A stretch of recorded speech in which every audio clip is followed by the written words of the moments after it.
जिसमें हमने देखा था कि इसका जो डिफरेंस है वो इस पे है कि वो किस तरीके से यूज किया जाता है। फाइनल गुड पर्सनल कंजम्पशन के पर्पज से यूज किया जाएगा, yes, और या तो ये yes, पर्सनल कंजम्पशन के पर्पज से या फिर इन्वेस्टमेंट के या कैपिटल फॉर्मेशन के पर्पज से investment किया जाएगा। or और ये जो है capital formation. अभी इसके Yes, अंदर और आगे फर्दर कोई भी प्रोसेसिंग रिक्वायर्ड नहीं होती है। फाइनल गुड से हमें डायरेक्ट सेटिस्फेक्शन नहीं होगी, मिलता है, और ये जो मिल फाइनल जाता गुड है, होता है वो इमेजिनरी लाइन को क्रॉस कर चुका होता है, राइट। इंटरमीडिएट गुड में हमने पढ़ा था कर कि चुका इसका हूँ. यूज किया Yes, जाता है फर्दर प्रोसेसिंग के पर्पस के लिए। जैसे एग्जांपल बताया था, शुगर खरीद के लाए स्वीट बनाने के लिए, तो जो शुगर हुआ yes, इंटरमीडिएट गुड हुआ, इसको अभी और प्रोसेस करेंगे तो स्वीट बनेगा। और yes, इसको सेम ईयर में सेल किया जाता है, जिस yes, साल खरीदा गया, जिस फाइनेंशियल ईयर में खरीदा गया, उसी फाइनेंशियल ईयर में इसको yes, बेचा भी जाता है। और इसके अंदर अभी बेचा भी जाता है. जो फर्दर प्रोसेस है वो रिक्वायर्ड है, यानी अभी इसको और प्रोसेस करना है, इससे हमें इनडायरेक्ट सेटिस्फेक्शन मिलता है। और इसने अभी तक इमेजिनरी लाइन को क्रॉस नहीं किया है, नहीं इतना हमने कल पढ़ा था। किया. अब कुछ और चीजें जो Yes, इम्पोर्टेंट है फाइनल गुड और इंटरमीडिएट गुड को लेकर, जो बेसिक पॉइंट्स है जो हमें याद रखने हैं। ठीक है, सबसे पहला है बेसिस ऑफ क्लासिफिकेशन, यानी किस बेस पे हम इनको क्लासिफाई कर रहे हैं किसी भी चीज को, फाइनल गुड में और इंटरमीडिएट गुड में। तो इसके जो बेस हैं, intermediate. क्या बेस हैं? पर्सनल कंजम्पशन के लिए यूज किया जाता है, पहला बेस है used for personal consumption and investment. पता है हमें फाइनल गुड कौन होगा? जो पर्सनल कंजम्पशन के लिए Personal है, consumption. इन्वेस्टमेंट के लिए यूज किया गया होगा, then it Yes, is final good. Whereas if it is a good for, yes, अगर कोई सामान है जिसका यूज पर्सनल कंजम्पशन के लिए किया जा रहा है या इन्वेस्टमेंट के लिए किया जा रहा है, तो ये फाइनल गुड होगा।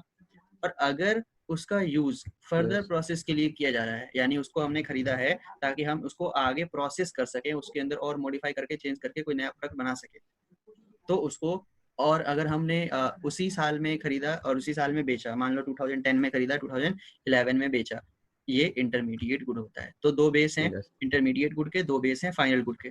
फाइनल गुड के दो बेस हैं, पर्सनल कंजम्पशन और इन्वेस्टमेंट के लिए यूज होगा। इंटरमीडिएट का है कि फर्दर प्रोसेसिंग के लिए, और जिस साल खरीदा गया उसी साल बेचा गया।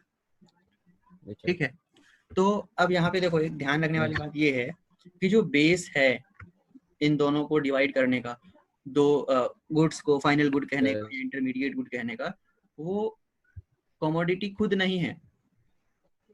कोई भी सामान है yes, तो वो खुद अपने आप को फाइनल गुड नहीं कह सकता, या वो खुद अपने आप को इंटरमीडिएट गुड नहीं कह सकता, बल्कि उसको फाइनल गुड या इंटरमीडिएट गुड कैसे कहा जाएगा? Use of it. Thus, the basis of classification between these goods is not the commodity itself, but the use made of it। यानी कि हम किसी सामान का किस तरीके से इस्तेमाल करते हैं, किस तरीके से यूज करते हैं, वो yes, डिसाइड करता है कि वो जो हमारा सामान है वो फाइनल गुड होगा या इंटरमीडिएट गुड होगा। खुद कोई ऑब्जेक्ट, खुद कोई yeah, कमोडिटी ये डिसाइड नहीं कर सकती कि वो फाइनल गुड है या इंटरमीडिएट गुड है। क्लियर है ये बात? yes, yes, तो एक एग्जांपल है यहाँ पर कि bread used for a consumer house hold is final good. अब देखो, ब्रेड का एग्जांपल लिया गया है कि फाइनल कंज्यूमर हाउस होल्ड, जानते हो कंज्यूमर हाउस होल्ड, जैसे मान लो कि मैं हो गए, आप हो गए, तो जो हमने क्या किया? घरेलू हाँ, काम. ब्रेड हाँ, खरीद हाँ, के लाए और उसको खाया, हमने गए ब्रेड लेकर आए और yes, उसका इस्तेमाल कर लिया, कंज्यूम कर लिया, तो ये फाइनल गुड है। तब yes, ये ब्रेड जो है वो फाइनल गुड हो जाएगा। But the same used by a bakery, अगर यही ब्रेड हमारे साथ एक बेकरी वाले ने खरीदा, और वो बेकरी वाला क्या करेगा? उसको खाएगा नहीं, उससे सैंडविच बनाएगा। एक ब्रेड से, जैसे सेम चीज को, सेम ऑब्जेक्ट को, सेम कमोडिटी को मैंने यूज किया कंजम्पशन के लिए, तो वो फाइनल गुड कहलाया। और सेम उसी ऑब्जेक्ट को एक yes, बेकरी वाले ने यूज किया सैंडविच बनाने के लिए, तो ये जो ब्रेड होगा ये इंटरमीडिएट गुड होगा। तो सेम टाइम पे ये ब्रेड फाइनल गुड भी है और सेम टाइम पे ब्रेड इंटरमीडिएट गुड भी है। क्लियर है? yes, तो कोई भी ऑब्जेक्ट हो वो अपने आप में फाइनल गुड या इंटरमीडिएट गुड नहीं होता है, बल्कि ये डिपेंड करता है कि वो किस तरीके से यूज किया गया है, उसका हम क्या इस्तेमाल कर रहे हैं, कैसे इस्तेमाल कर रहे हैं, उसके बेस पर हम कहते हैं कि कोई भी ऑब्जेक्ट है, कमोडिटी है, वो फाइनल गुड है या इंटरमीडिएट गुड। क्लियर? उसके बाद जो दूसरा बेस है वो है प्रोडक्शन बाउंड्री। पहला बेस हमने देखा कि yes, वो यूज किस लिए किया जा रहा है, पहला बेस क्या था?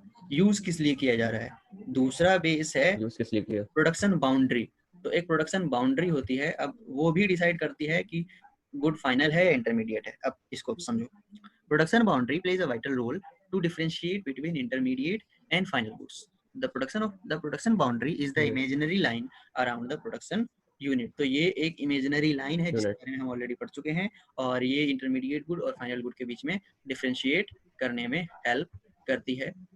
According to the production boundary, अब प्रोडक्शन बाउंड्री कहता क्या है?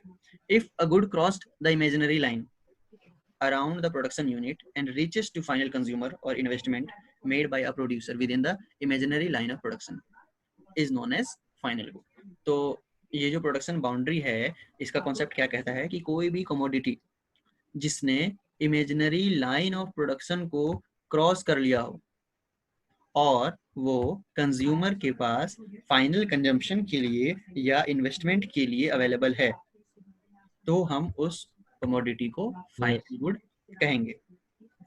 As against it if a good, अगर, और हाँ दूसरी तरफ अगर देखें इसके अलावा, तो if a good does not cross the imaginary line, कोई दूसरा ऑब्जेक्ट है जिसने अभी तक इमेजिनरी लाइन को क्रॉस नहीं किया है around the production unit and reaches to other firm, और वो अब दूसरे फर्म के पास पहुंचता है within the production boundary, और अभी भी वो प्रोडक्शन बाउंड्री में ही है, एक फर्म से दूसरे फर्म के पास पहुंच गया बट अभी भी वो प्रोडक्शन बाउंड्री के अंदर ही है, is known as intermediate good. तो उसको हम इंटरमीडिएट गुड कहते हैं। यहाँ पर एक एग्जांपल है आपके सामने, फ्लो चार्ट है, देखो इसको डायग्राम को। फार्मर, 1 सेकंड है,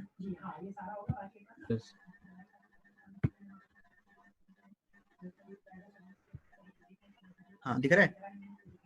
तो फार्मर ने प्रोड्यूस किया वीट को, राइट?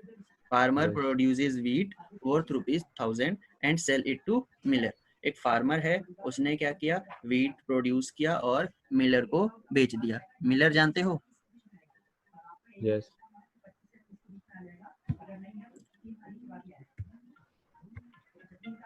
तो फार्मर ने किसको बेचा? मिलर को, राइट? मिलर को।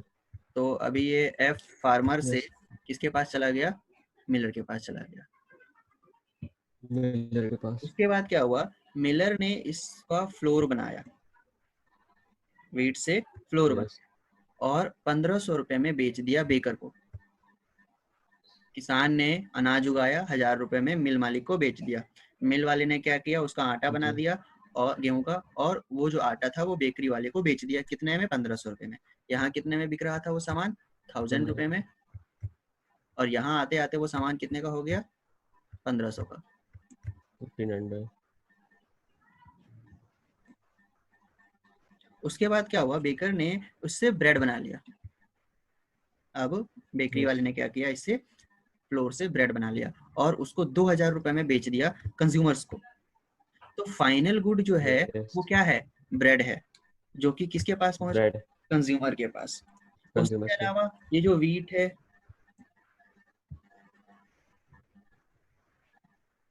वीट इंटरमीडिएट गुड हो जाएगा, फ्लोर इंटरमीडिएट गुड हो जाएगा। समझ रहे हो? यस।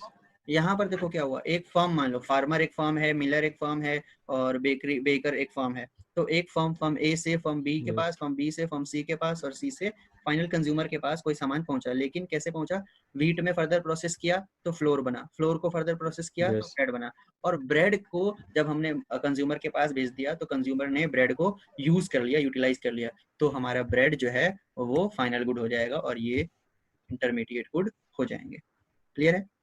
हो जाएगा। यस। अच्छा, तो इस गिवन डायग्राम में वही चीज समझाया हुआ है, एक बार मैं रीड कर देता हूँ। In the given diagram there are 3 production units, 3 production unit थे। The thick border drawn around these 3 units is production boundary. अब इनके बीच में जो लेयर है वही है प्रोडक्शन बाउंड्री। प्रोडक्शन बाउंड्री देख रहे हो? बाउंड्री ये कि पहला प्रोडक्शन हुआ, फिर उसके बाद ये दूसरे में गया, फिर तीसरे में गया ये, और उसके बाद इसने प्रोडक्शन बाउंड्री को क्रॉस करके फाइनल कंज्यूमर के पास पहुंच गया सामान। Within this limit, wheat and flour are intermediate goods. तो wheat और flour जो है वो intermediate good हो जाएगा। Bread is final good. Yes. As it lies outside the preview of the production boundary. देखो, ब्रेड जो है प्रोडक्शन बाउंड्री के आउटसाइड आ गया, बाहर आ गया, और ये प्रोडक्शन बाउंड्री के अंदर। ये बस एक तरीके से इमेजिनरी डायग्राम बनाया हुआ है आपको समझाने के लिए, बाकी कॉन्सेप्ट आपको क्लियर हो ही गया होगा कि प्रोडक्शन बाउंड्री क्या होता है। Yes, ठीक है, sir. अब कुछ और Yes. पॉइंट्स हैं फाइनल गुड और इंटरमीडिएट गुड के बारे में। As far as intermediate consumption of general government is concerned, its purchased goods range from ordinary writing paper, pencil, pens, sophisticated fighter aircrafts. The goods and services purchased include both durable goods and non-durable goods and services. The intermediate consumption of the general government includes the following items.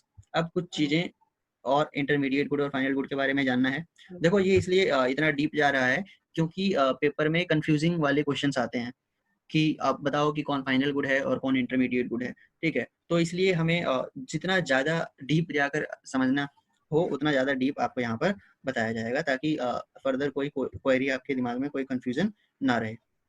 ठीक है, No, right. तो देखो as far as intermediate consumption of general government, अगर हम government की बात करें कि गवर्नमेंट भी कुछ इंटरमीडिएट Yes. कंजम्पशंस करते हैं।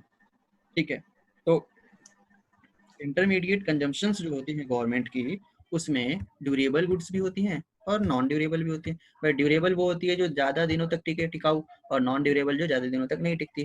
ठीक है, तो ठीक सकते हैं, अब yes. गवर्नमेंट जो है वो तो बहुत सारी चीज़ें परचेज करती है।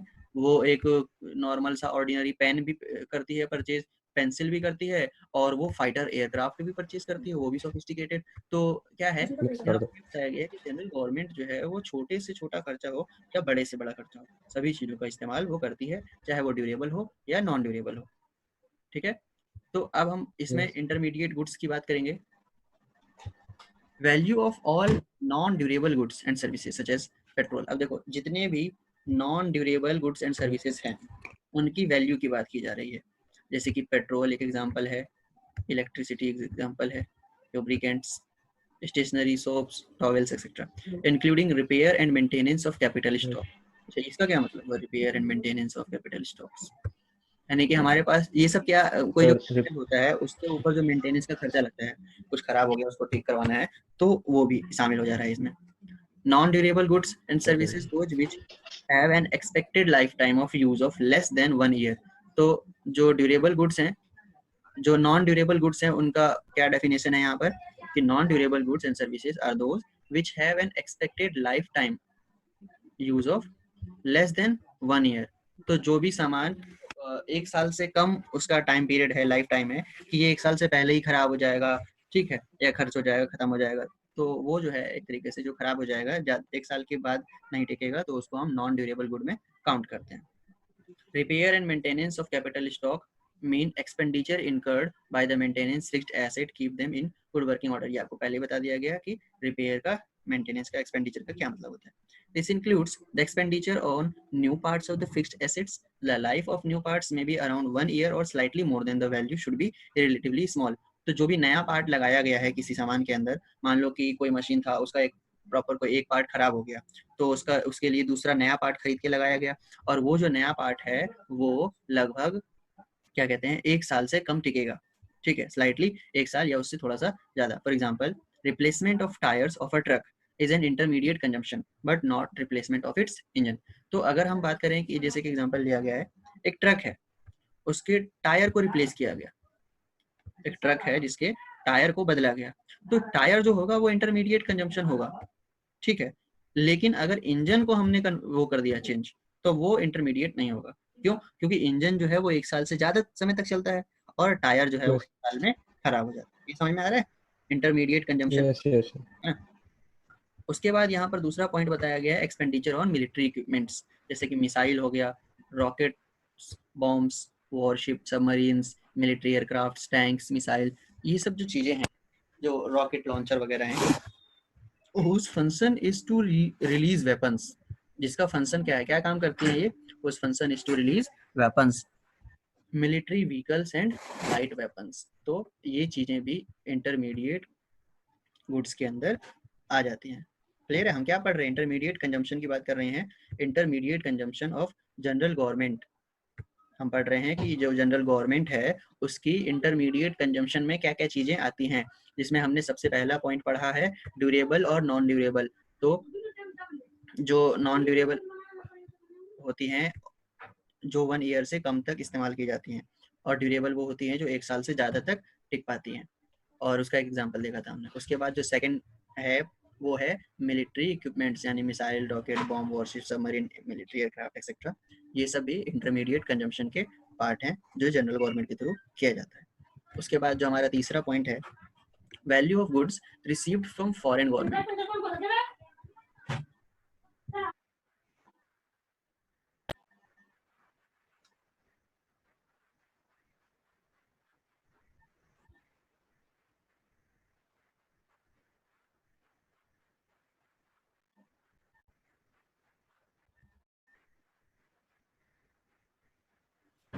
ठीक है, तो value of Yes. Goods received from foreign governments in form of gift or as transfers. Example of these transfer in kind are food, clothing, medicines, vegetable oils, butter, toys sent by government of one country to the another country in times of natural calamities or as token goodwill and friendship between the two countries. तो देखो यहाँ पर बताया जा रहा है कि बहुत सारी चीजें होती हैं जो दूसरे कंट्री से हमें मिलती हैं, फॉरेन गवर्नमेंट्स की तरफ से हमें मिलती है। वो गिफ्ट हो सकता है या किसी टाइप का ट्रांसफर हो सकता है। वो ट्रांसफर काइंड के फॉर्म में भी हो सकता है, जैसे खाना हो सकता है, कपड़े हो सकते हैं, दवाइयाँ हो सकती है, वेजिटेबल ऑयल, बटर, बहुत सारी चीजें जो एक कंट्री दूसरे कंट्री को एक डिजास्टर के टाइम पे देती है, या फिर एक तरीके से टोकन ऑफ गुडविल अपनी अच्छाई दिखाने के लिए, या फिर फ्रेंडशिप के नाम पर, दोस्ती के नाम पर एक कंट्री दूसरे कंट्री को बहुत सारी चीजें देती है। However, the goods received for distribution of consumer households without renovation or alteration should not be included in intermediate consumption as these goods go into the final consumption of the customer. अब देखो यहाँ पर जो समझने वाली बात ये है कि भाई दूसरे देश से जो भी रिसीव हुआ है, ठीक है, दूसरे कंट्री से हमें कोई भी गिफ्ट या ट्रांसफर रिसीव हुआ है, उसकी जो वैल्यू है वो इंटरमीडिएट कंजम्पशन में काउंट होगी। लेकिन अगर वो जो सामान हमें दूसरे देश से मिला है उसको हम डायरेक्ट कंज्यूमर को डिस्ट्रीब्यूट कर रहे हैं, यानी दूसरे देश से मिला, दूसरे देश की गवर्नमेंट ने दिया और हमने उसको सीधा दूसरे देश की गवर्नमेंट से लेकर अपने देश के लोगों में बांट दिया, डिस्ट्रीब्यूट कर दिया, हमने उसमें कोई भी चेंज नहीं किया, तो उस ऑब्जेक्ट को, उस कमोडिटी को हम इंटरमीडिएट कंजम्पशन में काउंट नहीं करेंगे। Should not be included in intermediate consumption. ये बात क्लियर है?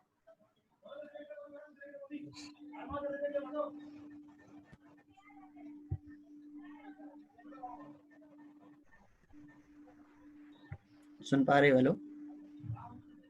Yes. आगे देखो, as we know intermediate goods are purchased by one production unit from another production unit within the production boundary। हमें पहले भी पता है कि जो इंटरमीडिएट गुड होता है वो एक प्रोडक्शन यूनिट से, प्रोडक्शन यूनिट मतलब एक फॉर्म जो कोई चीज प्रोडक्ट प्रोड्यूस करता है, प्रोडक्शन यूनिट से दूसरी प्रोडक्शन यूनिट ने अगर कुछ खरीदा है और वो सामान अभी तक प्रोडक्शन बाउंड्री के अंदर है तो वो इंटरमीडिएट गुड होता है। ये बात हमें ऑलरेडी पता है। अब इससे पॉइंट क्या बनाया जा रहा है वो देखो। However, it is not necessary that all purchases by one production unit from another production unit are intermediate purchase। यहाँ पर ये समझाने की कोशिश की जा रही है कि भले ही हमें ये पता है कि एक प्रोडक्शन यूनिट से दूसरे प्रोडक्शन यूनिट ने अगर कुछ खरीदा तो वो इंटरमीडिएट गुड होगा अगर वो प्रोडक्शन बाउंड्री के अंदर है तो, लेकिन ऐसा जरूरी नहीं है कि टोटल जितनी भी चीजें एक प्रोडक्शन यूनिट दूसरे प्रोडक्शन यूनिट से खरीदती हैं सबके सब इंटरमीडिएट गुड हो। एग्जाम्पल क्या दिया यहाँ पर, जैसे कि परचेज ऑफ बिल्डिंग। मान लो एक प्रोडक्शन यूनिट ने दूसरे प्रोडक्शन यूनिट का बिल्डिंग खरीद लिया, मशीनरी खरीद ली, are not intermediate purchase if they are not meant for resale in the same year. अगर जो बिल्डिंग खरीदी गई है या जो मशीनरी खरीदी गई है अगर उसको उसी साल में नहीं बेचा गया, 1-2 साल बाद बेचा गया, समझ रहे हो, तो वो इंटरमीडिएट गुड नहीं होगा, वो फाइनल गुड होगा। ये कॉन्सेप्ट पता है ना? अगर आपने एक साल में मतलब साल कुछ खरीदा और उसको उसी साल बेच दिया तो वो इंटरमीडिएट गुड हो जाता है। लेकिन अगर एक फर्म ने दूसरे फर्म से बिल्डिंग या मशीनरी खरीद ली और उसको उसी साल नहीं बेचा तो ये जो परचेज हुआ ये इंटरमीडिएट परचेज नहीं कहलाएगा। Clear? rather these purchases are meant for investment and are termed as final product. तो क्योंकि ये इन्वेस्टमेंट के पर्पज से खरीदा गया है, इसीलिए इसको फाइनल प्रोडक्ट कहा जाता है। Final product.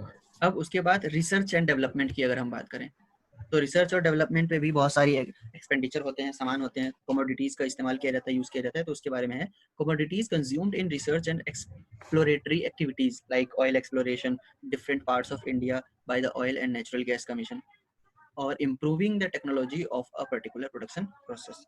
तो जो भी कमोडिटीज, जो भी सामान कंज्यूम किया गया है रिसर्च के लिए या एक्सप्लोरेटरी एक्टिविटीज के ऊपर, यानी कि साइंटिफिक रिसर्च होते हैं टेक्नोलॉजी के मामले में, तो इन चीज़ों पर, और जैसे एक्सप्लोरेटरी एक्टिविटीज होती है, जैसे ऑयल और नेचुरल गैस का मिशन है, तो ये ऑयल और डिफरेंट पार्ट, इंडिया के डिफरेंट पार्ट में अपना फॉर्म इस्टेब्लिश करता है और वहाँ पर ऑयल और नेचुरल गैस के बारे में एक तरीके से एक्सप्लोर करता है। तो ये जो चीज़ें होती हैं, ये जो कमोडिटीज होती हैं, ये इंटरमीडिएट गुड्स में शामिल होती हैं। दूसरी, commodities used in basic scientific research, जो भी बेसिक साइंटिफिक रिसर्च में कमोडिटी यूज हो रही है वो भी इंटरमीडिएट कंजम्पशन में आती है। Advertisements, market research and public relationship meant for improving the goodwill of the business enterprises. तो एडवर्टीजमेंट करते हैं बहुत सारी कंपनीज, राइट। तो एडवर्टीजमेंट के ऊपर, मार्केट रिसर्च के ऊपर और पब्लिक रिलेशनशिप के ऊपर हमारा जो खर्च हुआ है उसको भी हम इंटरमीडिएट कंजम्पशन में काउंट करते हैं। क्यों? क्योंकि इससे हमारा बिजनेस जो एंटरप्राइज है वो बढ़ेगा, इम्प्रूव होगा। तो ये जो चीज़ें होती है एडवर्टीजमेंट के अंदर, मार्केट रिसर्च के ऊपर या पब्लिक रिलेशनशिप बनाने पे जो खर्च होता है वो भी इंटरमीडिएट कंजम्पशन में काउंट होता है। उसके बाद business expenses of the employees on tours and entertainment. तो कंपनी होती है बहुत सारी जिसमें एम्प्लॉई, जो काम करने वाले लोग होते हैं, उनको टूर पे भेजा जाता है और उनके एंटरटेनमेंट के ऊपर खर्च किया जाता है, तो वो जो खर्च होता है वो भी इंटरमीडिएट कंजम्पशन कहलाता है। क्लियर है? yes. तो हमने इंटरमीडिएट कंजम्पशन के बारे में क्या क्या पढ़ा है? हमने इंटरमीडिएट कंजम्पशन के बारे में पढ़ा है कि बहुत सारी चीज़ें होती हैं जो इंटरमीडिएट कंजम्पशन के अंदर आती हैं, जिसमें वैल्यू ऑफ ड्यूरेबल और नॉन ड्यूरेबल गुड्स, जो non durable goods and services हैं वो आ जाती हैं। उसके अलावा हमने यहाँ पढ़ा जो मिसाइल वगैरह और मिलिट्री वेपन पे जो खर्च होता है, मिलिट्री इक्विपमेंट पे खर्च होता है, वो भी इंटरमीडिएट कंजम्पशन होता है। उसके बाद हमने पढ़ा कि जो फॉरेन गवर्नमेंट से, दूसरी सरकार से हमें हेल्प मिलती है, चाहे वो फूड हो, क्लोथ हो, मशीन हो, वेजिटेबल हो, अगर उसको हमने जो डायरेक्ट लोगों को दे दिया, अपने यहाँ के सिटीजन्स को, नागरिकों को डायरेक्ट कंज्यूम करने के लिए दे दिया, तो वो फाइनल कंजम्पशन होता है। अदरवाइज जो भी फॉरेन एड मिलता है हमें, वो इंटरमीडिएट कंजम्पशन होता है। उसके बाद हमने ये पढ़ा था कि एक फर्म से दूसरे फर्म ने अगर कुछ सामान खरीदा है तो ये ज़रूरी नहीं है कि हमेशा वो इंटरमीडिएट गुड ही हो। ऐसा भी हो सकता है कि एक फर्म से दूसरे फर्म ने बिल्डिंग या मशीनरी वगैरह खरीदी, इन्वेस्टमेंट के पर्पज से कोई सामान खरीदा और उसको उसी साल नहीं बेचा जिस साल खरीदा गया, तो वो सामान इंटरमीडिएट कंजम्पशन में नहीं आएगा, वो फाइनल कंजम्पशन यानी फाइनल प्रोडक्ट के अंदर काउंट होगा। उसके बाद हमने ये पढ़ा कि रिसर्च और डेवलपमेंट पे जो भी खर्च होता है, या वो एक्सप्लोरेटरी एक्टिविटीज़ पे खर्च होता है, या बेसिक साइंटिफिक रिसर्च पे होता है, या एडवर्टीजमेंट पे, मार्केट पे, या टूर एंड एंटरटेनमेंट के ऊपर जो भी खर्च होता है, वो सब इंटरमीडिएट कंजम्पशन कहलाता है। क्लियर है? yes. उसके बाद यहाँ पे बताया गया है कि फाइनल गुड जो होगा उसको दो पार्ट में डिवाइड किया जा सकता है, दो ग्रुप में हम डिवाइड कर सकते हैं। एक होता है कंजम्पशन गुड्स, एक होता है कैपिटल गुड्स। ये दोनों किसके टाइप है? फाइनल गुड्स के। ठीक, कंजम्पशन गुड्स का क्या मतलब है? कंजम्पशन गुड का मतलब है, consumption goods are those which satisfy the wants and the wants of the consumer directly. यानी कि वो गुड्स या वो कमोडिटीज जो कंज्यूमर की वांट्स को डायरेक्ट सेटिस्फाई करते हैं। जैसे कि कार, हमारी इच्छा थी कार खरीदने की और हमने कार खरीद ली, तो कार खरीद के हमने उसको यूज किया, तो कार से क्या हुआ, हमारी जो वांट थी वो डायरेक्टली सेटिस्फेक्शन हमें मिला। टेलीविजन सेट खरीद लिया हमने, ब्रेड खरीद के आए, खा लिया हमने ब्रेड, फर्नीचर वगैरह खरीद लिया, एसी लगवा लिया अपने घर में, तो इन सब चीज़ों से हमें डायरेक्ट सेटिस्फेक्शन मिलता है। ये चीज़ें, ये कमोडिटीज कहाँ काउंट होती हैं? कंजम्पशन गुड्स में, जिसको डायरेक्ट कंज्यूम कर लिया गया। ठीक है, उसके बाद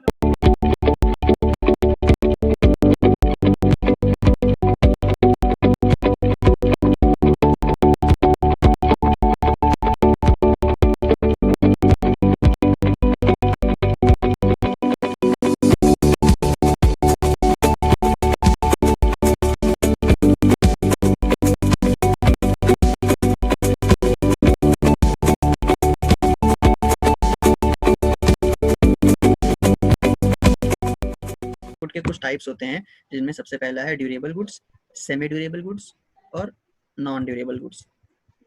यस उसके बाद यस सर्विसेज। अब ड्यूरेबल का तो मतलब जानते हो, ड्यूरेबल जो टिकाऊ हो। तो कुछ गुड्स ऐसे होते हैं, हाँ हाँ, सबसे टिकाऊ होते हैं। टिकाऊ वो। हाँ, जैसे goods have an expected life time of several years, जिनकी एक्सपेक्टेड लाइफ टाइम जो है वो ये है कि हाँ वो कुछ सालों तक टिकेंगे, चलेंगे, रिलेटिवली हाई वैल्यू होती है इनकी। ठीक है, इनकी वैल्यू जो होती है वो बाकियों से ज्यादा होती है। दे आर, जैसे कार हो गया, फ्रिज हो गया, टीवी सेट हो गया, washing machines, AC, kitchen equipment, computer, yes yes communication equipments. तो ये जो गुड्स हैं, कमोडिटीज हैं, इनकी लाइफ एक्सपेक्टेड जो है वो सेवरल ईयर्स होती हैं। तो इसीलिए, और इसकी वैल्यू जो होती है वो बाकी गुड्स से ज्यादा होती है। इनको क्या कहा जाता है? Durable goods. उसके बाद कुछ चीजें होती हैं वो सेमी ड्यूरेबल गुड्स होती हैं, जैसे these have an expected life time use of 1 year और स्लाइटली मोर। जो सेमी ड्यूरेबल गुड्स हैं इनकी लाइफ टाइम जो है वो एक्सपेक्टेड क्या रहती है कि ये एटलीस्ट 1 ईयर यानी 1 साल, या 1 साल से थोड़ा बहुत ज्यादा। 1 ईयर और स्लाइटली मोर। हाँ, या तो 1 एक से साल, 1 साल से थोड़ा, 1 1.5 साल। हाँ 1 1.5 साल मान सकते हैं। दे आर नॉट ज्यादा। Relatively great well. हाँ और अगर इनको रिलेटिवली देखें, बाकियों से कंपेयर करें, तो इनकी वैल्यू बहुत ज्यादा अच्छी नहीं होती है, ग्रेट नहीं होती है, यानी बहुत महंगे नहीं होते हैं। जैसे कि कपड़े हो गए, यस फर्नीचर वगैरह हो गया, इलेक्ट्रिकल अप्लायंसेस, या जैसे कि फैन है, इलेक्ट्रिक आयरन है, या हॉट प्लेट्स है, या क्रोकरी वगैरह है। तो इन सब की जो वैल्यूज हैं ये उतने ज्यादा हाई वैल्यू नहीं होती है, और इनकी लाइफ एक्सपेक्टेड क्या होती है? 1 ईयर और स्लाइटली मोर देन 1 ईयर। उसके बाद आती है नॉन ड्यूरेबल गुड्स। नॉन लग गया मतलब यस ड्यूरेबल यस। नहीं है। Goods which can not be used again and again, वो गुड्स जिसको हम नहीं बार हाँ बार यूज नहीं कर सकते। क्यों? as they lost their identity in a single act of consumption are known as non durable। जिनको बस एक बार यूज किया और बस वो खत्म। these are, जैसे कि फूड्स, एक बार कंज्यूम किया खत्म। Grain, milk, milk product, edible oils, beverage, vegetables, tobacco, other food article etcetera. तो ये सब चीजें जो हैं जिनको एक बार यूज करने के बाद, कंज्यूम करने के बाद वो अपनी आइडेंटिटी जो है वो लॉस कर देते हैं, खो देते हैं, उनको हम कहते हैं नॉन ड्यूरेबल गुड। जैसे कि फूड ग्रेन, फूड है, फूड ग्रेन है, मिल्क प्रोड्यूस है, एडिबल एक्सेट्रा।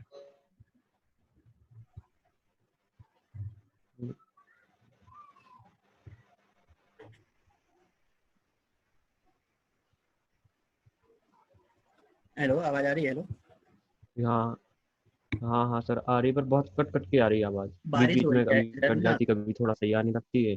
हाँ, इधर बारिश होने लग गई ना, तो अच्छा, इसलिए नेटवर्क प्रॉब्लम हो रही है। बारिश होती है तो नेटवर्क प्रॉब्लम हो जाती कहाँ पे sir?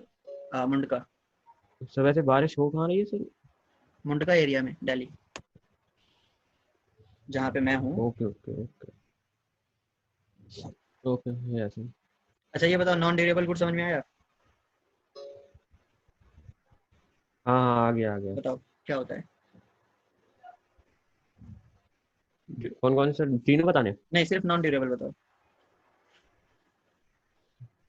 Sir non durable goods sir ऐसी चीजें होती है जिनका सर लाइफ स्पैन कम होता है, बहुत ज़्यादा कम, जिनका मतलब अपन बार बार यूज़ नहीं कर सकते जिस चीज़ को। जैसे सर मिल्क है एक, जिसको मतलब एक बार अपन ने कंज्यूम कर लिया, उसके बाद हम दोबारा यूज़ ही नहीं कर सकते उस चीज़ को। ठीक है, जो तो भी उसके मतलब जिन्हें बाद है, नाम ज़्यादा दिन चला सकते हैं, जैसे ठीक, वेजिटेबल्स वगैरह हैं, उनका लाइफ स्पैन 1 से 2 दिन रहता है, कि आप 1 से 2 दिन में खा ले, वरना फिर खराब हो जाती है। बिल्कुल।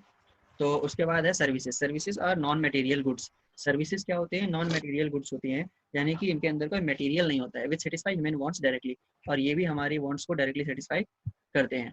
दे can not be yes seen और टच्ड, इनको देखा नहीं जा सकता और छुआ नहीं जा सकता। They are intangible in nature, और ये नेचर में इंटेंजिबल होते हैं। These are medical care, medical care हो सकता है, okay transport, communication, education, domestic services rendered by hired servants etcetera. तो इनको हम सर्विस कहते हैं, जो नॉन मटेरियल गुड्स होते हैं, और ये ह्यूमन वांट्स को डायरेक्टली सेटिस्फाई करते हैं। क्लियर है? वो है कैपिटल गुड्स। पहला हो कैपिटल गया गुड्स। कंजम्पशन गुड, यस दूसरा होता है कैपिटल गुड्स। तो capital goods are defined as all goods produced for use in future productive processes. वो सभी गुड्स जिनको यूज किया जाता है, प्रोड्यूस किया जाता है, जिसको हम फ्यूचर प्रोडक्टिव प्रोसेस में यूज कर सकते हैं। जैसे कि जितने भी ड्यूरेबल आइटम्स हैं, जितने भी ड्यूरेबल गुड्स हैं, देखो ड्यूरेबल गुड्स का हम फ्यूचर में भी यूज कर सकते हैं। ठीक है, जैसे कि car, truck, fridge, building, aircraft, airfield, submarine, ये सब जो चीजें हैं इनको हम फ्यूचर में भी यूज कर सकते हैं, और ये ready to sell in the market are is a part of capital good. और ये सब चीज़ें जो है वो मार्केट में आराम से हमें मिल जाती हैं और इसको हम आसानी से मार्केट में बेच भी सकते हैं। तो इनको हम कहते हैं कैपिटल गुड्स, क्लियर, जिसको हम बाद में फ्यूचर में यूज कर सकते हैं। और ये ऐसे गुड्स होते हैं, ये ड्यूरेबल गुड्स होते हैं। स्टॉक्स ऑफ रॉ मटेरियल,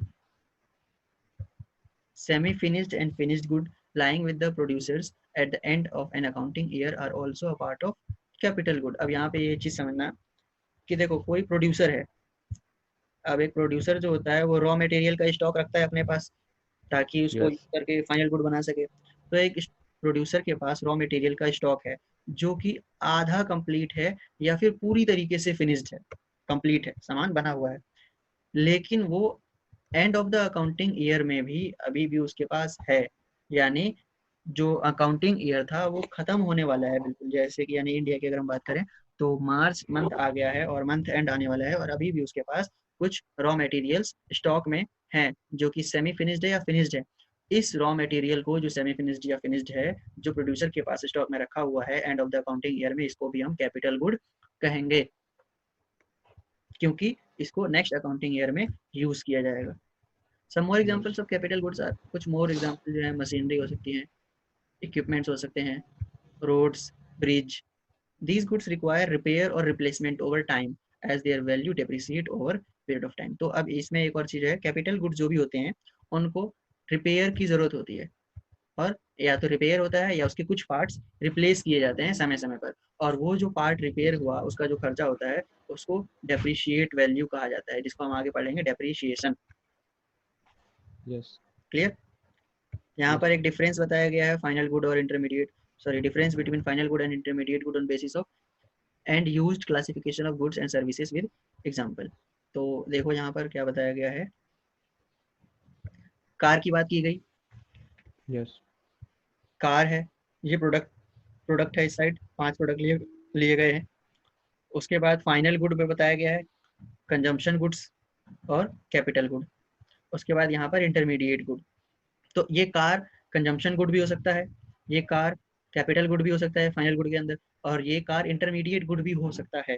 कैसे होगा? तो देखो सबसे पहले है कार फाइनल गुड के अंदर कंजम्पशन गुड होगा कब? If purchased bye a consumer house hold. अगर एक कंज्यूमर हाउस होल्ड ने खरीदा कंज्यूम करने के लिए, मान लो हमने तुमने खरीदा, तो वो कंजम्पशन गुड है फाइनल गुड के अंदर। लेकिन अगर वो टैक्सी ड्राइवर ने खरीदा तो टैक्सी ड्राइवर क्या करेगा? उस कार का यूज करेगा और वो उस कार को यूज करके अपनी अर्निंग कमाएगा, पैसे कमाएगा, तो वो उसके लिए कैपिटल गुड हो गया, लेकिन है ये कार फाइनल गुड।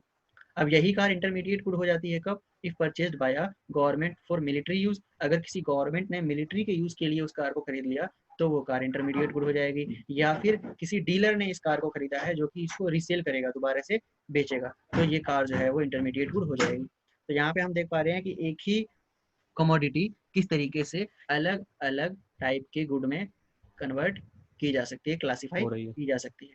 क्लियर है? यस उसके बाद फ्रिज की बात की गई है। अगर फ्रिज को एक परचेज बाय कंज्यूमर के थ्रू यूज किया गया तो वो कंज्यूमर गुड हो जाएगा। अगर एक शॉपकीपर ने उसको कोल्ड ड्रिंक वगैरह बेचता है, वो शॉपकीपर जो है उसने खरीदा तो वो कैपिटल गुड हो समझ गया जाएगा। सर। हाँ, और अगर वो परचेज, हाउस होल्ड की मतलब अगर हाँ, हाउस होल्ड ने खरीदा, अगर हाउस हेलो, होल्ड में कौन आ अगर गया? हाउस होल्ड के पर्पज से लिया, हाँ, हाउस होल्ड ने तो घर कंज्यूम मतलब करने यही के सब जो पर्पज से अपने लिया। पर्सनल कंज्यूम कर लिया। हाँ, अपने घर हाँ, में रखने के और लिए। कैपिटल गुड्स में, हाँ, और कैपिटल गुड्स में जिसको हम मीडियम ऑफ इनकम बना लेंगे, तो मीडियम किसी ऑफ चीज को इनकम बना मीडियम ऑफ लिया, इनकम, मोड ऑफ इनकम बना लिया कि जो हाँ, शॉपकीपर ने खरीद तो लिया वो उससे पैसा कमाएगा, इसी कैपिटल उसी को उसको कहते हैं। Capital good. और अगर वो यस, मशीनरी और इंटरमीडिएट गवर्नमेंट ने खरीदा मिलिट्री पर्पज के लिए तो वो इंटरमीडिएट हो जाएगा। जो कि क्लियर? मतलब फॉर वेलफेयर ऑफ मतलब पूरी कंट्री के लिए। हाँ। हाँ। अच्छा, एरोप्लेन्स, हेलीकॉप्टर्स एंड सबमरीन्स की अगर हम बात करें, देखो हेलीकॉप्टर या यस। एरोप्लेन या सबमरीन हाउस होल्ड नहीं खरीदता है, वो नहीं। ट्रांसपोर्ट कंपनी के द्वारा खरीदी जाती है, ट्रांसपोर्ट कंपनी ही खरीद सकती है, तो जी। इसलिए वो कैपिटल गुड में होती है। और अगर यस। गवर्नमेंट ने खरीदा है तो वो इंटरमीडिएट गुड हो जाता है मिलिट्री पर्पज के लिए। ऐसे ही paper, pen, pencil, wheat, sugar, अगर हमने खरीदा तो वो कंज्यूमर गुड, और अगर वो रखा रह गया अनसोल्ड, पूरे साल में बिका ही नहीं, तो वो कैपिटल गुड हो जाएगा। if used by producing enterprise including government or purchased by promoting enterprise including government और रीसेल, अगर इसको किसी दूसरे गवर्नमेंट एंटरप्राइज ने खरीदा रीसेल करने के लिए, बेचने के पर्पज से, तो ये जो पेपर, पेन, पेंसिल, शुगर ये सब है, ये इंटरमीडिएट गुड हो जाते हैं। उसके अलावा सर्विसेज है, जैसे डॉक्टर है, लॉयर है, टीचर है, अगर इसको if used by a consumer house hold, जैसे कि आप हो, आपको एक तरीके से मैं पढ़ा रहा हूँ और आप इस सर्विस का इस्तेमाल कर रहे हो, राइट? तो ये क्या है आपके लिए? कंजम्पशन गुड है, ये जो सर्विस हो गया। इसके अलावा इंटरमीडिएट कब होगा? If used by enterprise and government for the production of goods and services. तो अगर मैं इनका यूज करके, अगर गवर्नमेंट इनका यूज करके कोई नया प्रोडक्ट सर्विस बनाती है तो उसको हम, ये जो सर्विसेज हैं ये इंटरमीडिएट गुड में काउंट किया जाता है। ये चैप्टर का एंड था। वर्ड्स ऑफ मैटर में वही है जो हमने पढ़ा है इस पूरे चैप्टर में, circular flow, money flow, real flow, ठीक है, factor, consumption, transfer income, current, final good, intermediate good, consumption good, capital good. उसके बाद ये एनसीईआरटी के सॉल्यूशंस हैं जो बुक के क्वेश्चंस होते हैं बेसिकली, तो ये आपको पढ़ने हैं घर पे, और इसमें अगर कोई भी कंफ्यूजन होता है तो आपको पूछना है, ठीक है। ये एनसीईआरटी के कुछ क्वेश्चंस इसमें डाले गए हैं, आपका